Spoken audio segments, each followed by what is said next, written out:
Welcome everyone to the Knitting by the Sea podcast. My name is Lisa. I am Saratoga Knitting on Instagram and Ravelry, and I welcome you to my home. I live in Marblehead, Massachusetts, which is a small harbor town just north of Boston, and I'm very lucky enough to live in a very old house. This house that we are in was built originally in 1750, and it was converted into a residence in 1850, and now we are here, so I'm very lucky. Today we will be doing several things. We're going to take a look at some finished objects. I have two today, and we will look at some works in progress that I have going. We will talk a little bit about spinning. I'm going to introduce a new section called Meet the Designer this month, and then we'll have some chatter at the end. So let's get started. Finished objects. So what do I have to show you today? Today I have to show you the crosshatch hat, which is by Cassandra Rizzardi, and she is Riza Knits on Instagram, and it's a great hat pattern. I love it. I purchased a gorgeous skein of yarn, which I've showed you before, from Hey Brownberry on Instagram. She and her daughter had a natural yarn dyeing business called Dynamics Yarns. They're not doing it anymore, but maybe they'll come back to it in the future. But I was able to snag this really gorgeous blue skein of yarn, and so I decided I didn't know what to do with it. I wanted to do something special because it was only a single skein, and what I decided to do, I saw this beautiful hat pattern, and I thought I would go ahead and purchase it and do it, and here it is. It came out really very pretty. Isn't this lovely? So there's it's a very easy knit to do. It's called a crosshatch pattern, so you're slipping some stitches and knitting them, and there are some sections that are just plain stockinette in the round, so that's nice and easy to do, and then you come back to the pattern section. So it's really pretty. Oh, I just love the colors of this hat, and I've already gotten compliments when I've worn it out. People are like, wow, that's beautiful, I love that, did you make it? So yes, I'm very pleased with this. I'm super pleased with this. This came out great. So again, this is the crosshatch hat pattern by Riza Knits on Instagram, so check it out. The second finished object that I have is some spinning. I have said before, I really wanted to get back to spinning this year because I just kind of let it go last year for no particular reason other than I was just knitting projects, and the spinning wheel just sits right in my right in our living room, so I see it all the time. So maybe in my head I was like, I see it there all the time, so I must be working on it, when I really wasn't. And so last year I had started what's called a combo spin. I had two skeins two sets of fibers. One was this gorgeous kind of deep greens, maybe some dark bluish in there, but mostly greens, from Carol at Foster Sheep Farm. And I think I had 8 ounces of that. And then a friend of mine had this gorgeous, crazy orange, yellow, red braid of fiber that she didn't know what to do with, and so she actually gifted it to me, and I was like, sure, I'll take it.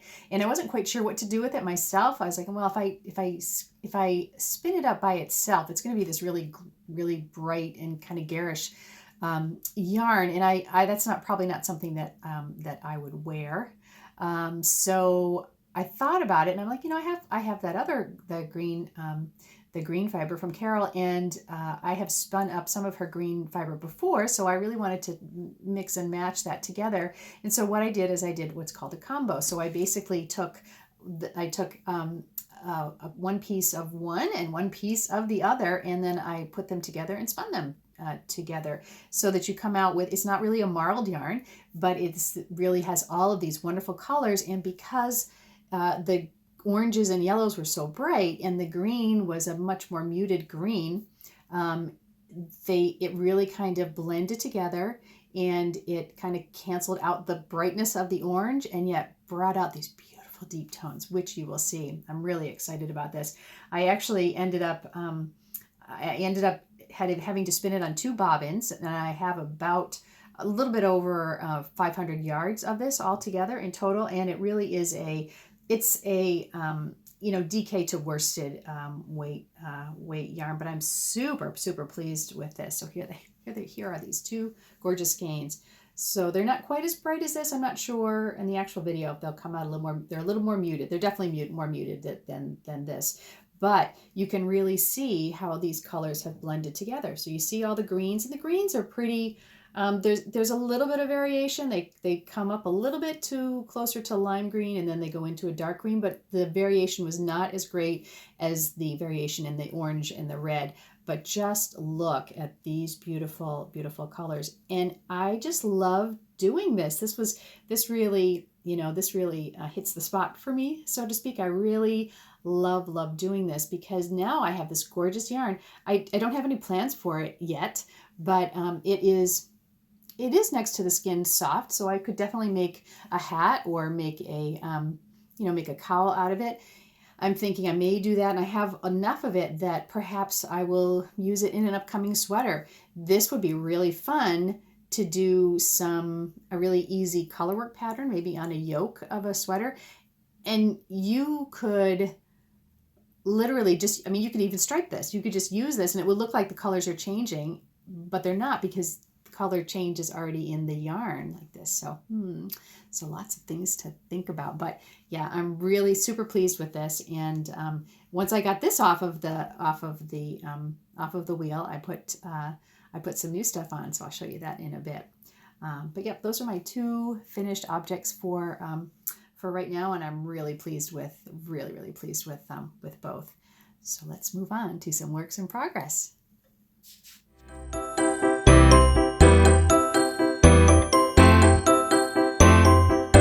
Works in progress. If you remember, I am doing this year something called #321create.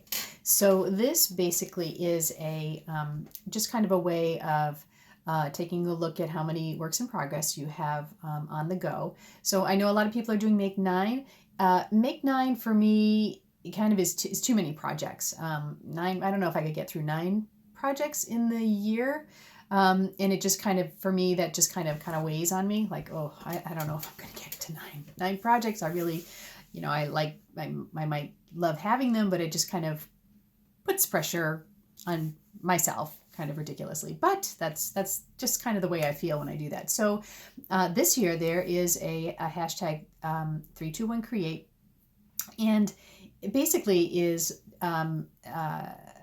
set up so that you work on 3 projects, say for a quarter. Now maybe I'll get 9 done if I do all that, but there's no pressure to finish anything in particular by any particular time. It's not a knit along. It's just basically a hashtag to kind of put things in perspective. So basically you would look and you choose 3 projects to work on. So maybe one will be more intensive and you have two smaller projects to work on. And then that way certainly for me, it feels much more manageable. I can actually kind of get my head around it. And with only 3 projects on the go that are knitting concerned, then I can see progress in each of them, which is really good for me. I like to be able to see progress and enjoy the projects that I'm working on, because I know I don't feel the pressure. I have to pick up this one and I have to pick up this one and this one and this one. I have 3 main projects that I'm working on, and that's it. So that's my experiment this year, and so far I'm really enjoying it. So the first one that I have on the go, so this is my long-term project, the first one, and this is the Mayhem cardigan by Asa Tricosa. And this is a cardigan that's knit using her ziggurat method. She has a book that she has published. I don't have the book. I would love to have it at some point in time, that it goes into this particular method that she uses. They're top-down sweaters, all knit in one piece, and it's just a super interesting construction. I saw her originally on the Fruity Knitting podcast, and she did a beautiful job of explaining exactly what the procedure was, how she came up with it, what her thoughts were, and actually gave lots of examples of how it is done piece by piece by piece by piece. So if you're interested in it, I would say go back and look at that Fruity Knitting podcast episode, because it's really super interesting. It certainly got me interested enough to say that I really wanted to try this pattern. And having done this, I definitely would go back. I'd be interested in knitting another one of her patterns this way. So this I'm knitting this out of Barocco Vintage DK. It's this lovely green color. It's super soft because it is what is this? This is a blend. So this is a blended yarn. I think it's a blend of alpaca, but it's just, oh yes, okay, no, I'm sorry, it's acrylic and wool, so it actually is washable, but it's super soft and super affordable. I loved the color, and this was what I could come up with to get enough yarn to do this project at an affordable price, which is always important. So I really love this. This is beautiful. I have used this yarn before as well. And so basically the ziggurat pattern is one where you start at the back of the neck, and then you work around and you work back and you work around and you work back, and at some point you're in here doing they're not really short rows, but they are kind of short rows in this type of situation, so that you are actually working the shoulder at the same time that you're continuing to do this back and forth. And so you work this all the way, all of this, all the way around and all the way down here and back here, right through the shoulder shaping. You see how lovely that shoulder shaping is right there. It's just beautiful. And you're staying exactly in pattern. Now this is a very simple pattern. It's a broken rib pattern, and it's super simple. And it's nice. What's nice about this is that it gives this piece texture, but you also know exactly where you are in the rib, and in the rib pattern, while your brain is occupied with figuring out the instructions on how to actually do all this. And it's one of those patterns where when you're doing it, you're like, nope, this is wrong. This is not going to work. This looks like a jumble of nothing. And then suddenly this happens. And you're like, oh my gosh, this is beautiful. So you can see it here. I just have it pinned over here. This is actually a cable needle. This is produced by Leslie Wind. Isn't that pretty? That'll focus on this, but it's super pretty. So this actually, I have this actually it's on a cord, so you can wear it as a piece of jewelry, but for this particular demonstration, I just stuck it right in here because there's no buttons on this. This is an open cardigan, so it will flow, so it's flowy, it's opening. I suppose you could put a button on it if you wanted to, but for demonstration purposes, I just stuck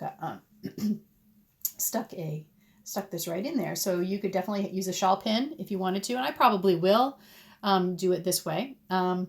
And it's just beautiful. So this will now come down. So what happens is when you get to this point in the pattern, you put the sleeve stitches on hold, and then you just, and I thought this was genius because of course, why not do this?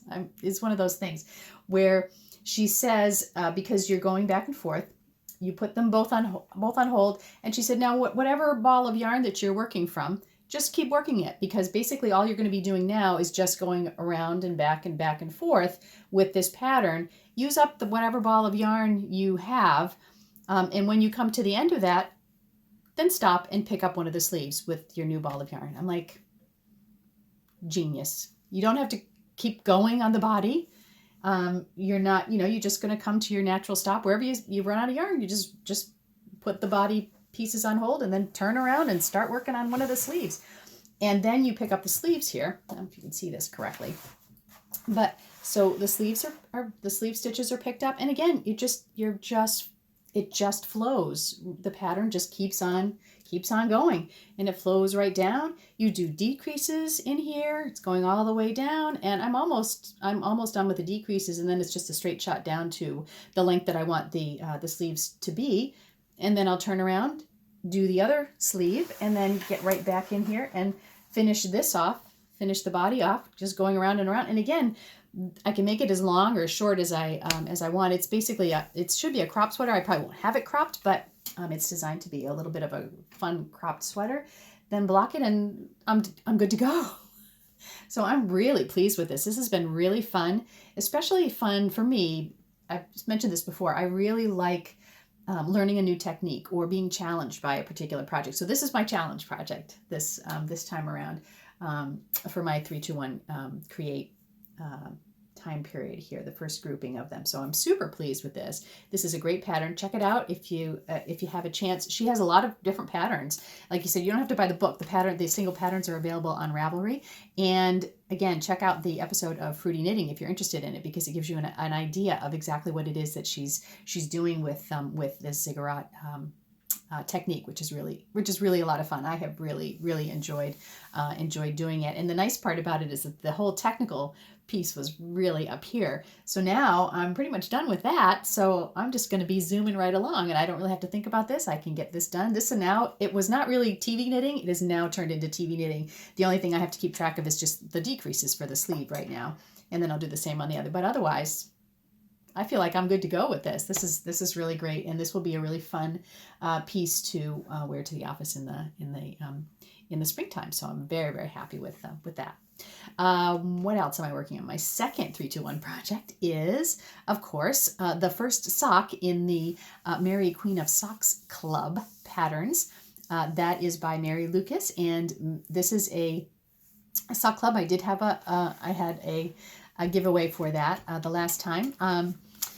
And this is a sock club that goes all year. So there are going to be 6 sock patterns, I think. I'm pretty sure. There's 6 sock patterns coming out, and they all somehow will have to do with Mary, Queen of Scots, the Queens of England and Scotland, and the British Isles. And it's just really, really fun. What a great idea for a sock club. So the first one has come out, and I think it's called the Queen Mother.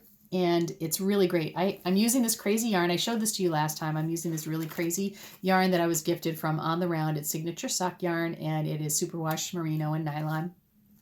And it's these crazy colors, but I love it. And they're going to be my socks, so I can do what I want. So this is really fun. So I have the first sock finished, and here it is. So it's just this lovely, lovely pattern. And again, it's a 4-row repeat for the front of the sock. Well, actually 4-row for both, but for the top of the foot, it's a 4-row a 4-row repeat. So it's fairly easy to memorize and know what you're doing. You can look at your knitting and see where you're going. Now, if I had used a plain or a merely tonal yarn, it would have been a lot easier to see, but it's not a problem at all. And I'm really happy with this. This sock yarn is actually a little bit thicker, so these are going to be really nice socks for the winter. They wouldn't do so much in the summertime, but they're going to be really nice socks for next winter. But you can see how the yarn actually works up in stockinette on the bottom. They're toe-up socks. The sock club, each of her patterns is toe-up or cuff down, so you can do either way. You can personalize however you want to do it. I always use, as I've said, my Fish Lips Kiss heel on a pair of socks because it fits me really well. So that's really easy to do. And then once we got up to the cuff, you add in a little bit of a different pattern on the back of the leg. It's actually not as complicated as the lace on the front of the sock.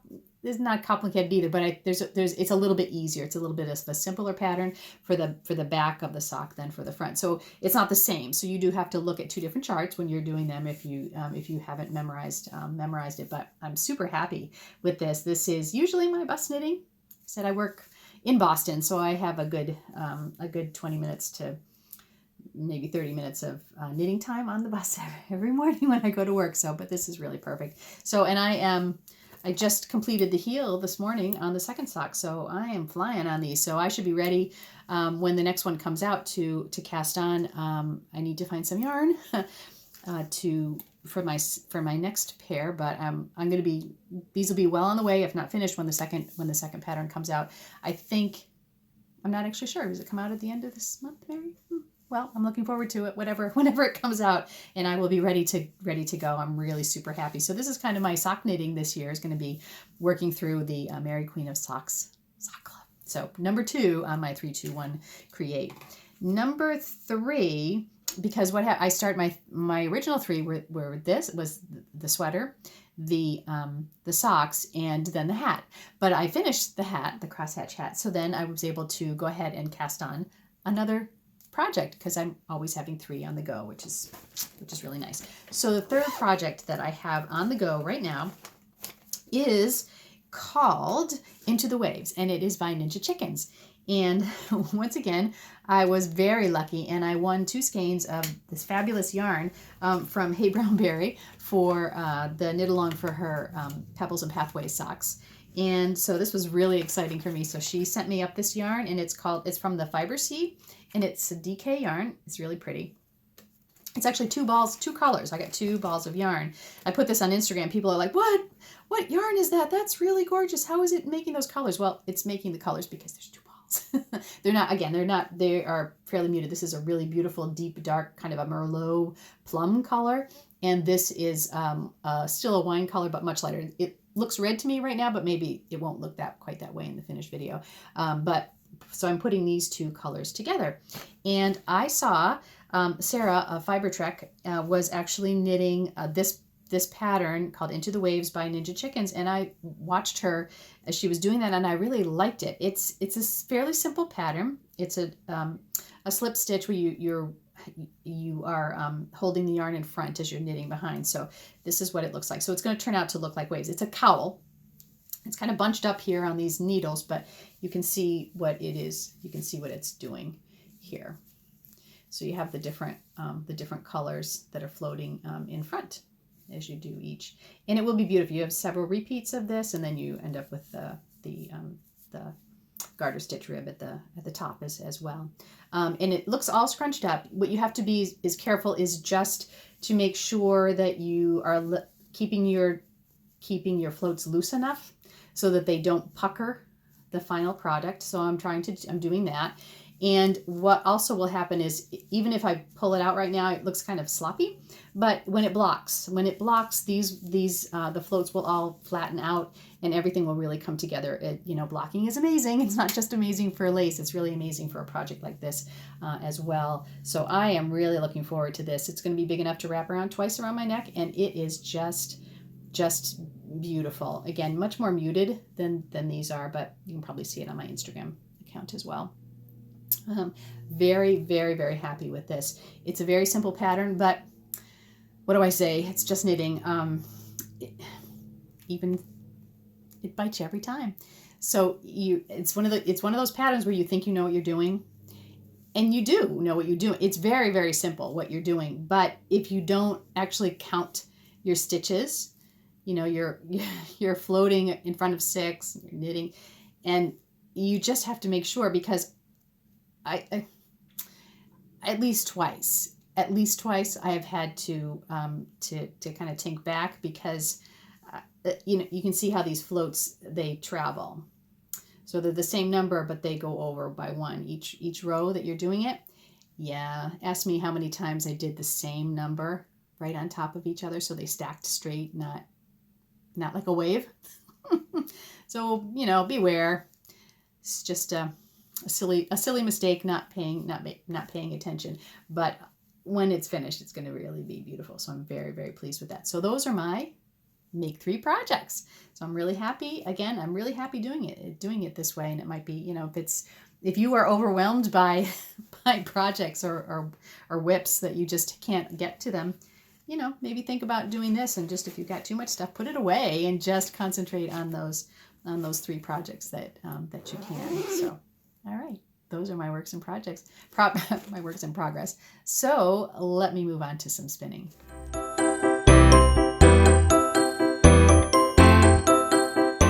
Spinning.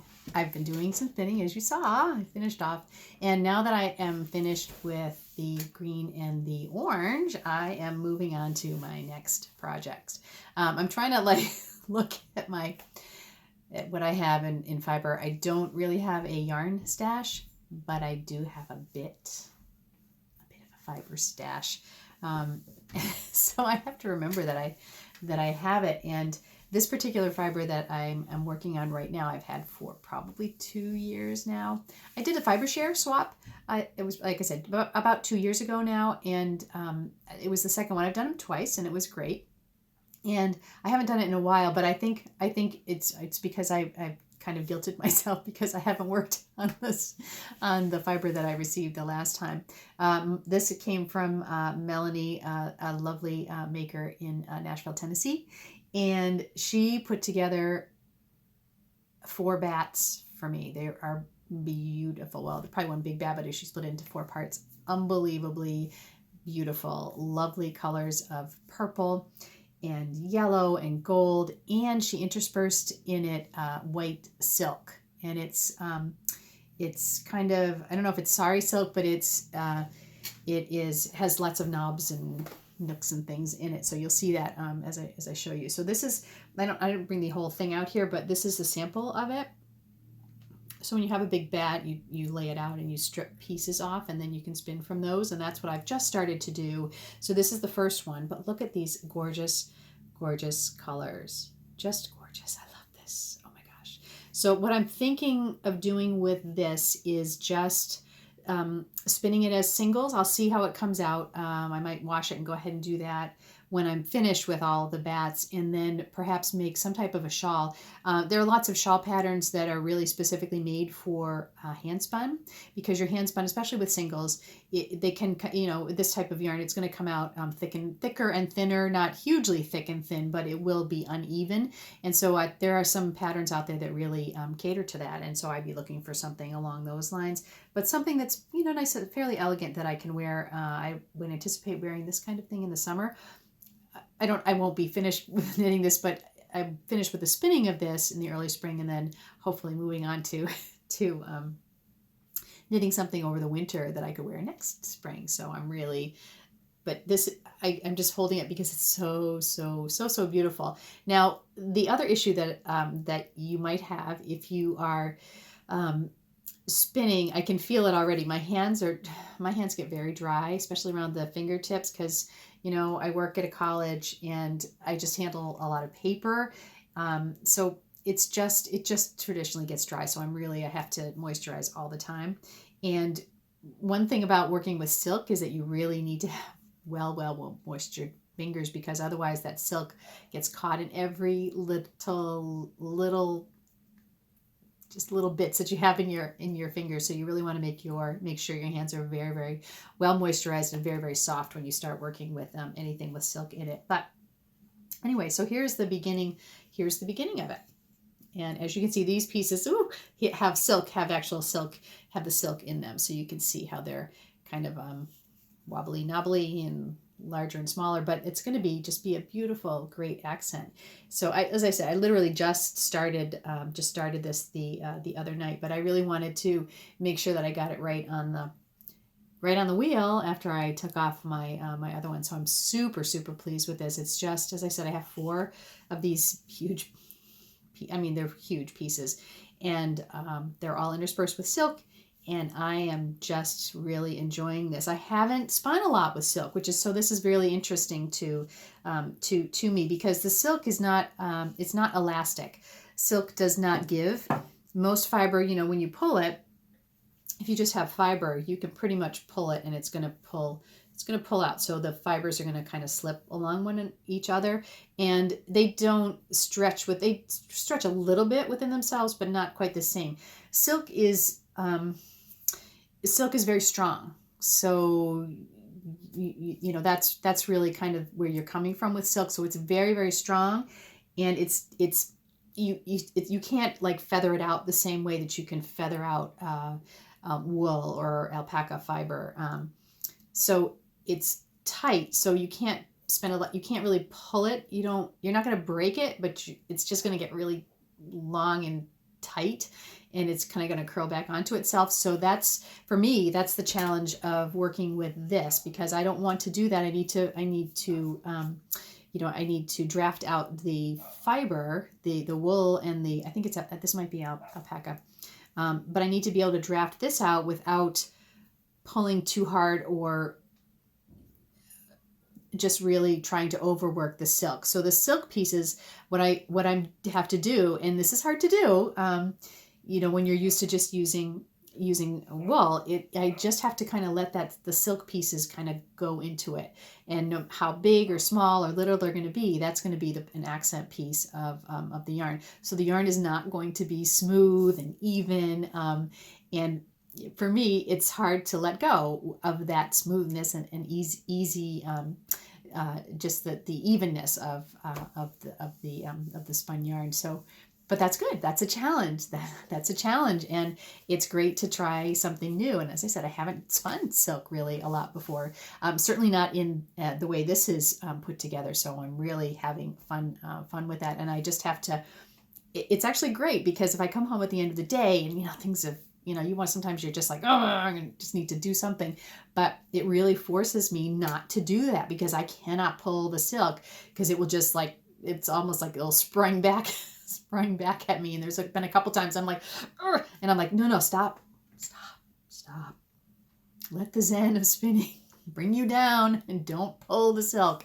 Just let it go with the fiber. So it's been a really great learning experience for me. And I'm, probably by the end of these, I'll be like, oh, I can spin silk, no problem. But right now it's a challenge, but a good one. What a good one. There is nothing wrong with a spinning challenge, and I'm really having fun with it and looking forward to it, and kind of like looking forward to seeing what maybe I will spin with this yarn when it finally comes to fruition. So, all right, so let's move on to the next section now.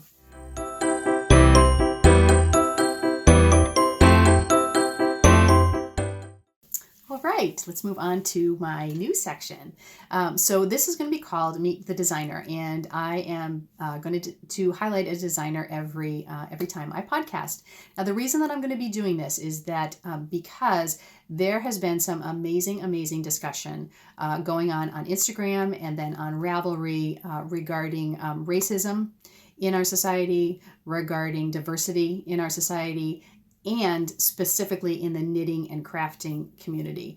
The knitting and crafting community is no different than the rest of the world. It's just people that have a common interest in knitting and crafting. That doesn't mean that they don't have all kinds of other ideas and opinions about things. And the discussions that have gone on have been absolutely amazing. Very, very difficult. Somewhat controversial for some people, but it is a conversation that is long overdue and it needs to happen. For myself, I can certainly say that my heart is sore listening and reading the stories that people have been posting about experiences that they have had within our community. And it is just so sad that this situation still exists in this day and age, but it does. The other piece of it for me is that I have been exposed to some fabulous designers, bag makers, indie dyers, just general crafters that I have not been exposed to before. So what I would like to do is to highlight some of those designers. So each time I podcast, I'm going to choose a designer that you probably haven't heard of. Some you might have, but some that are new to me. So they might be new to you as well. And highlight whatever it is that they're doing. For me, it'll be design. So it'll be knitting designs. And what I will do is that I will open up a thread in the Ravelry group, the Knitting by the Sea Ravelry group, and each month I will give away a pattern of the featured designer. So all I would ask you to do is to go over to the Knitting by the Sea Ravelry group, go into that thread for that designer of the month, go and take a look at the patterns that they have for sale on Ravelry, and tell me what you like about those patterns and which one you would like to be gifted and potentially knit if you have that opportunity. The first one that I'm going to talk about today is Frenchie, is Françoise Danoy. She is Fiber Muse. Aroha Knits on Instagram and on Ravelry. And Frenchie, I have known Frenchie for many years. And the first time that I came across her was several years ago. It was probably 2014, 2015 maybe. And she came to knitting fairly recently. Before that, but the reason she kind of came to my attention and to Sophia's attention was because she actually lives in Japan. She is her husband was actually a jet teacher, which is the job that Sophia had when she was in Japan for 2 years ago.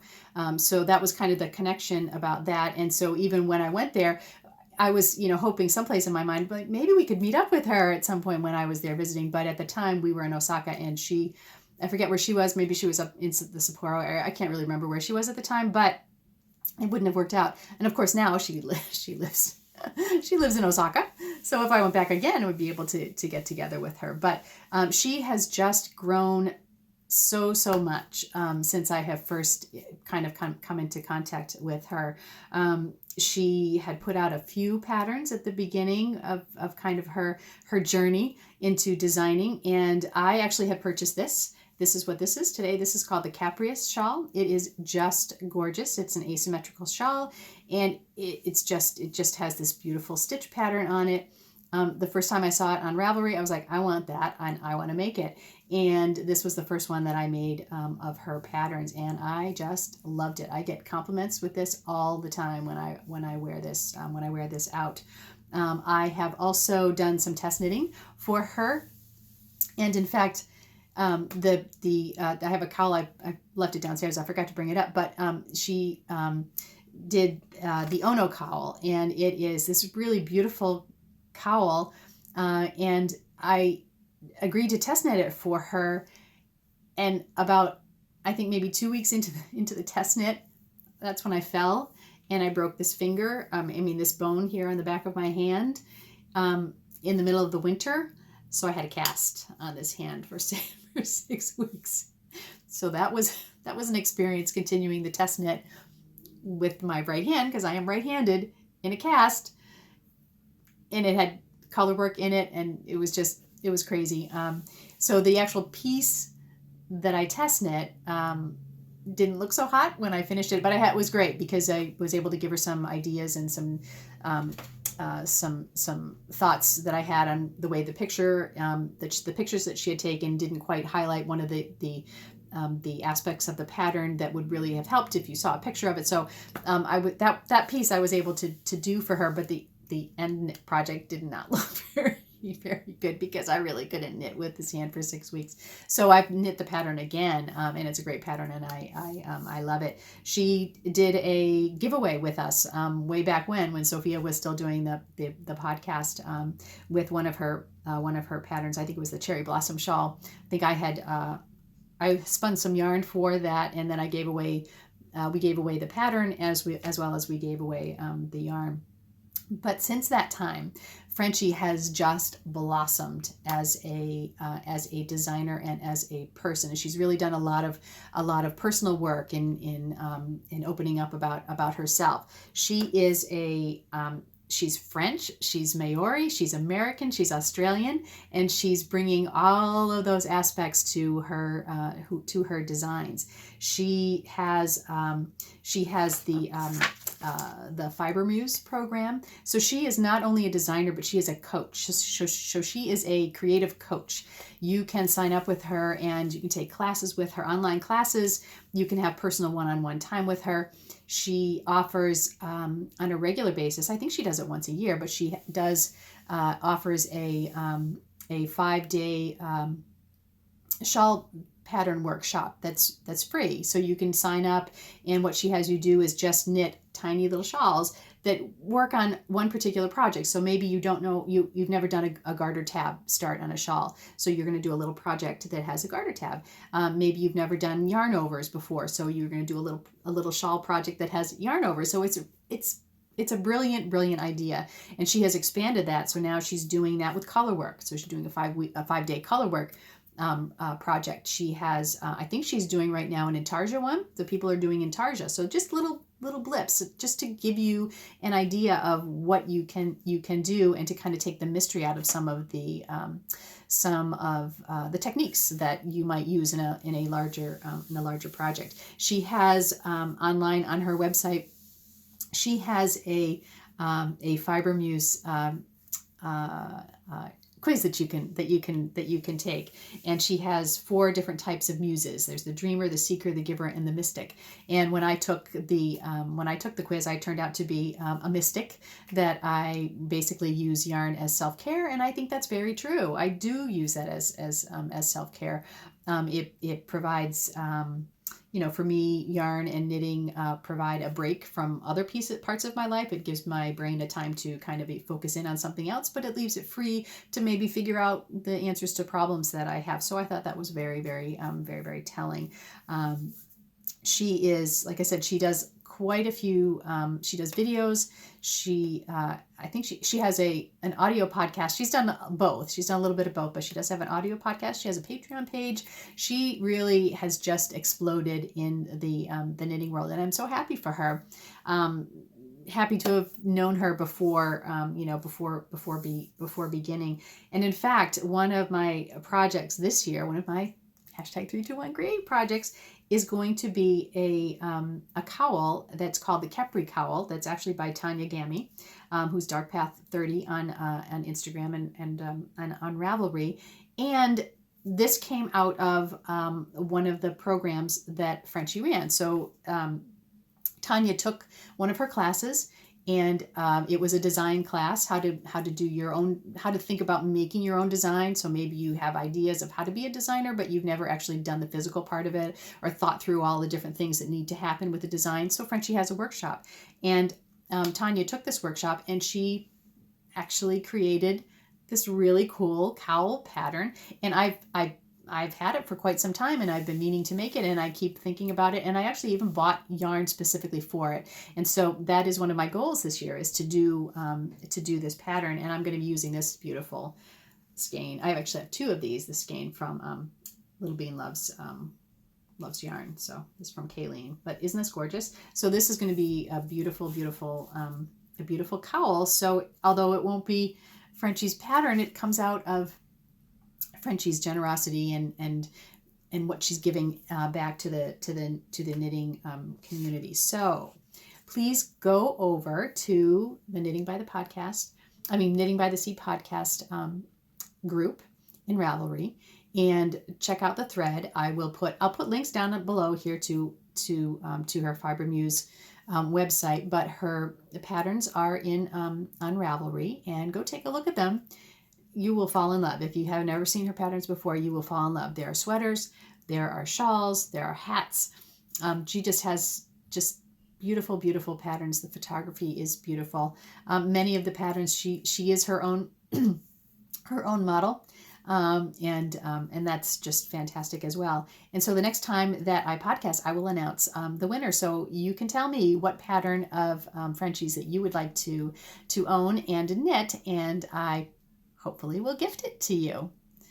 Okay, so now let's move on to some chatter. All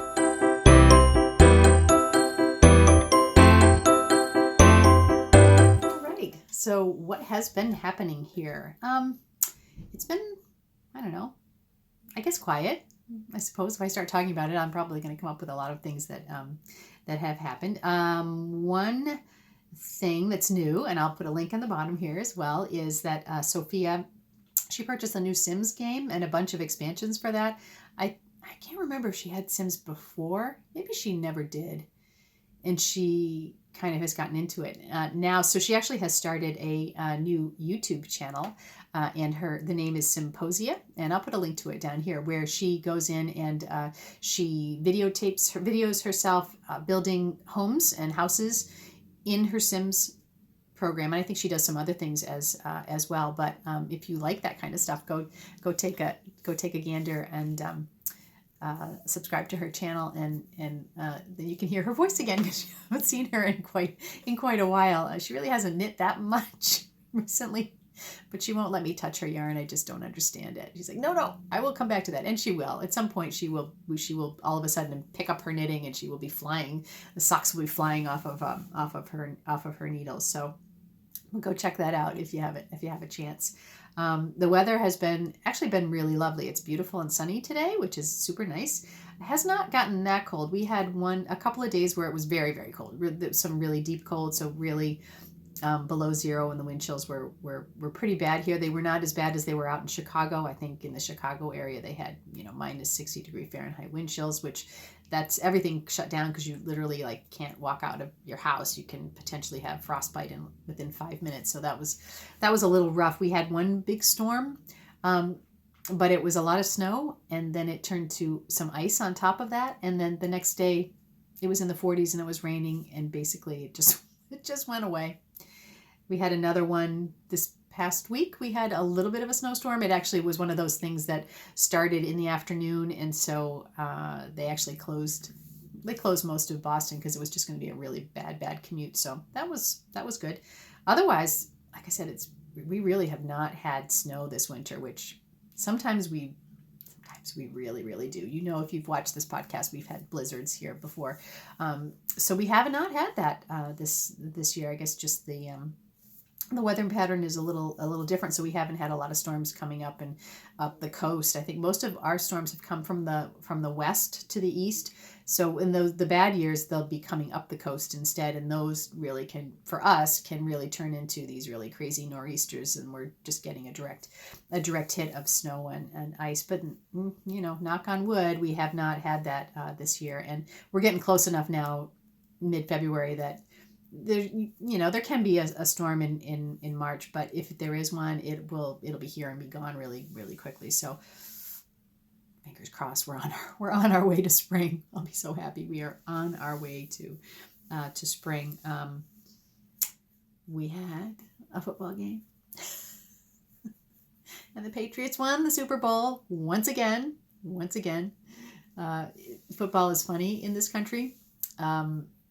If you're not from here, if you're from here, you totally understand this. But basically, in the United States, it's pretty much only people who live in New England who like the Patriots.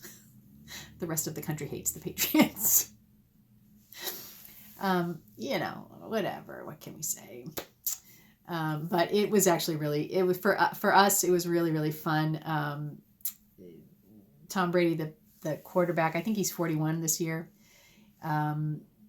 He's like the winningest quarterback of all time. He's just phenomenal. And, I think he wants to keep going until mid-40s. Quarterbacks do not usually last until they're 40. I mean, they just physically don't last in the game of football, but he just keeps on going. And the coach, Bill Belichick, just keeps on going. They are really the pair, and they have some receivers that are fantastic, and the defense is fantastic. And so the Super Bowl was it 2 weeks ago now? I think it was 2 weeks ago. It was a crazy game because it was just all defense. So if you were watching it, I mean, if you knew football, it was interesting tactics wise, because you hardly ever see just a defensive game anymore. It's mostly an offensive game, but this particular game was all defense. So many people watching were like, "Oh, this was a boring game." But if you're into football, it was fun, and they won, so it was really it was great. But what that means is that baseball will be back shortly. The Red Sox have already gone down to Florida.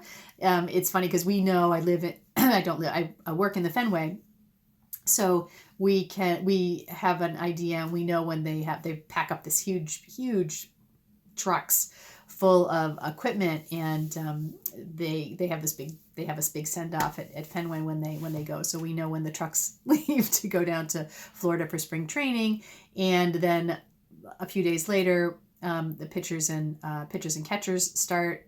They go first, and then about a week after that or so, the rest of the team goes down, and they practice for a couple of weeks, and then they begin preseason baseball. And preseason baseball begins next Saturday for the Red Sox. So next Saturday, there will be a preseason game, probably on NESN. So hopefully we'll be back to watching that. It's so sad at the end of baseball season, because that's what we go to. We go to put that on, and it's so much more pleasant to come home and put on the Red Sox game at 7:00 than CNN.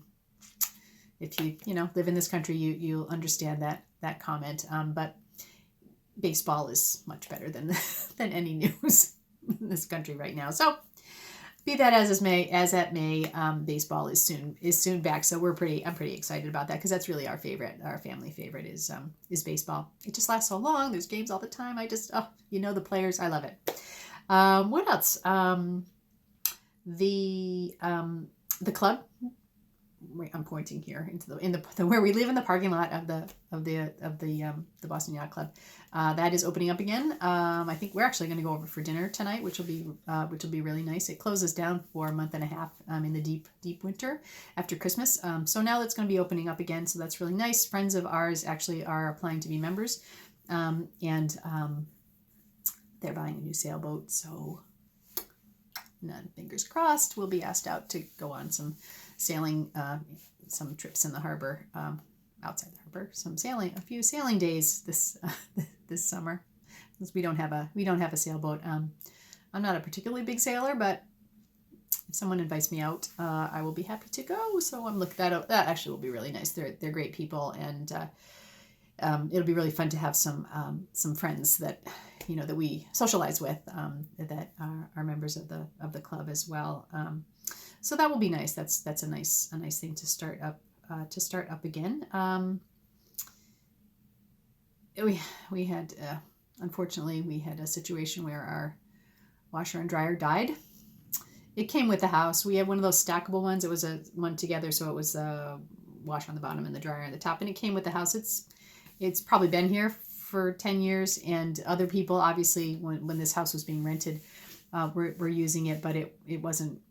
It's one of those things where it's going to go at some point, and we were just kind of hoping it would last a little bit longer, and it didn't. And yeah, the drum just wouldn't spin anymore, so all the water was left in there in your clothes. So yeah, we had to pony up and take care of that. So we had to have a new washer and dryer. But again, we decided to kind of get the better brands, and they're stackable. So we have this little closet downstairs. We don't have a lot of room in this house. This is a small house, and there's no basement to speak of. So the washer dryer is in the closet downstairs, but we got there's two stackables. It's not the same piece, but they stack one on top of the other, and they're supposed to be really good quality. So if we take care of it, I don't think we'll need to have a new washer dryer for another 15 years, which again, I'm doing a lot of fingers crossing today. Let's hope that lasts. So that was our big excitement this week. This month as well. Work is busy. We're gearing up. It's the beginning of I suppose we are deep into the admissions season. I don't work in admissions. I work in financial aid. So the admissions process goes on one side, and then once the end of February, the beginning of March hits, we end up processing financial aid awards for all of our students who have completed the FAFSA. And remember, I talked about last time all of those matches that weren't happening because the government was shut down. Well, they're happening now, so that has eased up. So that's really they were like, oof, happy that happened for many reasons, but happy that happened. So that's working much better now for us. So we will now be into the deepness of the awarding season, and then we'll begin verifying information. People that actually decide to deposit and come to Wentworth. So it's summer is not a quiet time for us, but it has been kind of quiet, and now it's starting that ramp up. So things are good there. And what else? We went to see Bohemian Rhapsody last week. This is very rare for us. I mean, we have a little movie theater in town. And we have the bigger Cinemaplex right over at the mall, which is 25 minutes away from here. So we just, I don't know, we get lazy and we just don't go to the movies. It's hard. It's expensive too. When you go to the movies, it's expensive. The tickets are expensive, and then you're going to buy your popcorn and you're going to buy your sodas, and it's expensive. So and then these movies like so quickly come onto Netflix or onto Amazon Prime, so you're like, well, I'm just gonna watch it when I'm home. But this one, Mark actually said he really wanted to see it, and I think it is a really good movie to see in the movie theater because you have the surround sound, so you really get the concert feel for it. But it was great. I wasn't sure. I mean, I'd heard really good things about it, and I've seen the actor that plays Freddie Mercury in other things, and he's a great actor. I just couldn't imagine him actually looking like Freddie Mercury, but they did a amazing job. The actors, they look like they could have been the actual band members. The music was phenomenal, and it was just Queen. Queen was like in kind of, it wasn't like a band that I followed or anything, but Queen's music was always on because I'm of that age, but it was always there in the background, and you kind of forget how many of their songs were actually Queen songs. That was kind of my reaction when we went to see it. I'm like, oh, I forgot that was their song. Oh, I forgot about that song. That was their song. It's also their music. You forget how you've heard it so much that you actually do know the words. You're like singing along with the songs. I'm like, whoa, I had no idea I actually knew the words to that song. But they end the movie with the performance at Live Aid that they did, and that was great because you felt like you were at a concert. I mean, I can remember Live Aid. I don't know where I was sitting in a car. It was on the radio all day, and I just happened to in this particular piece of it, I happened to remember listening to, and everybody knew that was going on, and but when we got home, Mark was like, I wonder if they have that Live Aid on YouTube. So the next night, we were like, let's see if we can find it, and boy, it pops right up, and we were blown away because what they did in the movie was that Live Aid concert performance. All the movements, all the camera angles, the music, every single thing, everything that they wore, every single thing was exactly the same. If you put the movie and you put the YouTube video of the actual event next to each other, you wouldn't know which was which. You could intersperse them and you would think it was the same thing. So they did a phenomenal job. So I hope it wins some Academy Awards. We were really happy. I was really happy with it. Like I said, we haven't gone to the movies a lot, so when I go, I really want to have a good experience, and this was a really great experience. So if you have a chance, go and see Bohemian, I don't say it right, Bohemian Rhapsody at the movie theaters. I highly recommend it. And I think that's about it. Sophie and I have some errands to run today, so it's a really nice day. I think we actually might take a drive over to Salem. We have to go halfway there to do something today. Anyway, so maybe we'll take a ride over to Salem and maybe stop in at Circle of Stitches. I need to find, like I said, I don't have a lot of yarn stash, so I'm really looking for a skein of sock yarn for my next Mary Queen of Socks pattern when it comes out, because I don't have any fingering weight yarn right now that I want to use for that. So actually I don't have any fingering weight yarn for that because this is all I have, and I have 2 skeins of this, and this is already earmarked for the other project. So maybe we'll stop in there for a few minutes and see what we can find, if we can find anything there. Other than that, I think that's it. So for now, remember, it's just knitting. Bye.